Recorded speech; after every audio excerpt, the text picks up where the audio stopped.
The key to the immigration debate is, do our politicians have any control of it or not? And the answer is no. Looks like nothing has changed since I've been away, but am I the same?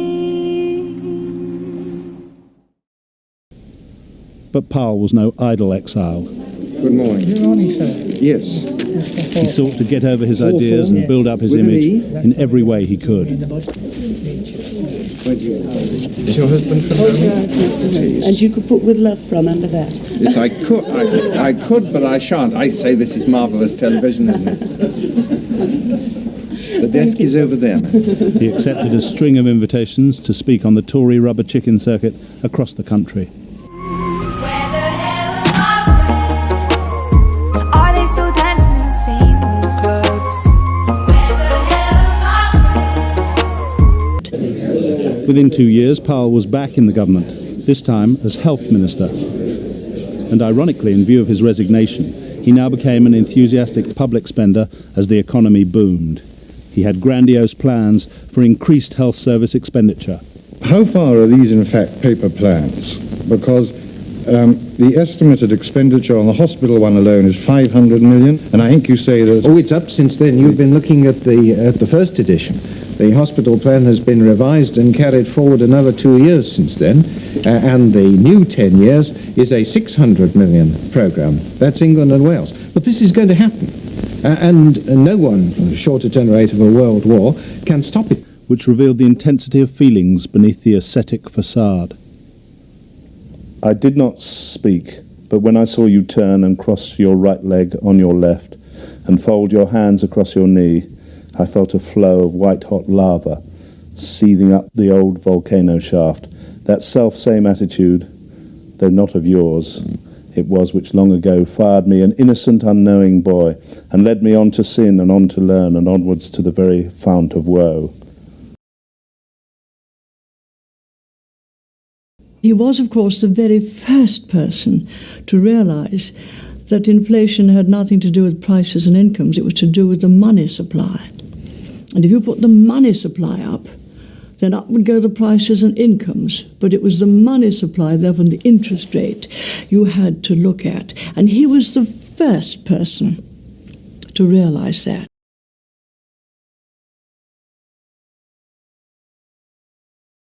Oh, that's perfect love poem, isn't it? That's what it seems to me, but who was it written to? It wasn't written to anybody.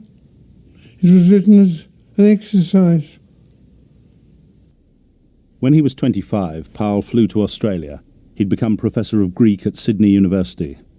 There, his feelings of British nationalism grew as he became convinced that war was inevitable. His poems show he welcomed the prospect of dying fighting for his country, although he believed the Nazis would win the war. I felt I could hear the German divisions marching across Europe, and I could hear this drumming coming through the earth and just coming up again in Australia where no one else could hear. Powell volunteered when war began and says he spent the happiest time of his life as a private soldier in the Royal Warwickshire Regiment. But he had high military ambitions and was soon to rise with record speed through the ranks.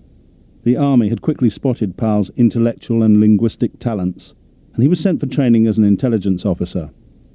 A fellow cadet at Aldershot was a young fashion couturier who was to become a lifelong friend and the Queen's dress designer. We were a motley crew, and Enoch Powell was there. Didn't play a great part in the sort of boisterous evenings, boozing a bit and so on, which obviously young officer cadets did. He was conspicuous by lying on his bunk, on his bed most of the time, reading. And it turned out when you asked him, what you're reading, he said, "Oh, well, I'm reading the Bible." And he said, "If it sounds funny, I'll tell you that it's even funnier because it's in Greek." And he was popular, but we sort of took him as a bit of a nutcase, I suppose. Although he'd promised his wife a life of grinding backbench poverty, Powell's political star was soon rising. The father of 2 daughters presented an ideal family man image. He was an intellectual who was good with his hands. He made all the bookshelves and picture frames in his house.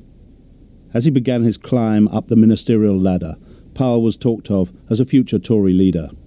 He'd been appointed Financial Secretary to the Treasury, where he presented a picture of rigorous austerity. But in 1958, Powell suddenly resigned, along with the Chancellor Peter Thorneycroft, in protest against increased public spending. The Prime Minister, Harold Macmillan, dismissed the resignations as a little local difficulty. It was over a matter of principle which still haunts government. What causes inflation? The government causes inflation. And nobody but the government can cause inflation. I'm talking like Thatcher, aren't I? The flag of racialism, which has been hoisted in Wolverhampton, is beginning to look like the one that fluttered 25 years ago over Dachau and Belsen. Did you get on with Hardy Amis? Yes, I got on well with him. You don't seem terribly similar characters. Similar characters don't generally like one another. What did you find attractive about Hardy Amis then? If I say his gaiety, that mustn't be misunderstood. Joie de vivre. Right, let's say joie de vivre. Powell was sent to work as an intelligence officer with the 8th Army in North Africa. His task was to get inside the mind of the German Army Commander General Rommel by deploying his professional skills as a textual critic. The secret signals sent by Rommel's Africa Corps were all being intercepted by the British. And though Rommel was known as the Desert Fox, Professor Powell came to understand more about the General's plans than anyone else in the British Army. After the British victory at Alamein, Powell was to become the only private soldier throughout the war to reach the rank of brigadier. He was posted to India and slept his first night on Delhi railway station. When I woke up, I discovered I'd fallen in love with India. The smells, the sights, everything. And from that moment onwards, I dedicated myself to learning about India.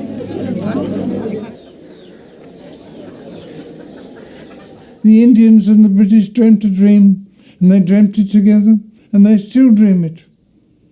If an Indian and an Englishman meet today, they say, let's go over in that corner and dream our dream together. There's this link, this natural attraction between India and Britain. Inexplicable, a weird thing. Enoch Powell's own Anglo-Indian dream was not one of equality, but of continued British rule. Not for the only time in his life, he was passionately attaching himself to a lost cause. While it was clear to the rest of the world that the Raj was fast coming to an end, Brigadier Powell now set himself a forlorn career ambition. The greatest position that a man could occupy in the service of the British Crown was as Viceroy of India. And it was the calculation that preferment in India was earned by preferment in British politics that took me into British politics when I returned home on demobilisation. You mean that... It was India that took me into politics in England. In the hope that you might yourself become Viceroy of India? Or Governor of one of the 3 provinces. Powell returned to work in the Conservative Research Department and was adopted to fight Wolverhampton South West only after applying unsuccessfully to 19 other constituencies. As an undergraduate, I got up at 5. I knew nothing else to do but to work. I didn't keep a fire in my room. I worked in an overcoat with my feet in a blanket. Because I thought that more conducive to mental effort. Whether it is so or not, I don't know, but I did. And I had my door sported with the oak closed, with the outer door closed, indicating strangers not wanted. I was at Cambridge and thought I ought to call on Powell, and I said, "Hello, Powell, would you like to come to tea?" "No," he said. Well, I'd never met this before. So to recover my composure, I walked to the mantelpiece and leant on the mantelpiece, took out a cigarette. And he said, "Would you mind not smoking?" And so I left. Welcome to England. Fish and chips in the way, but am I the same?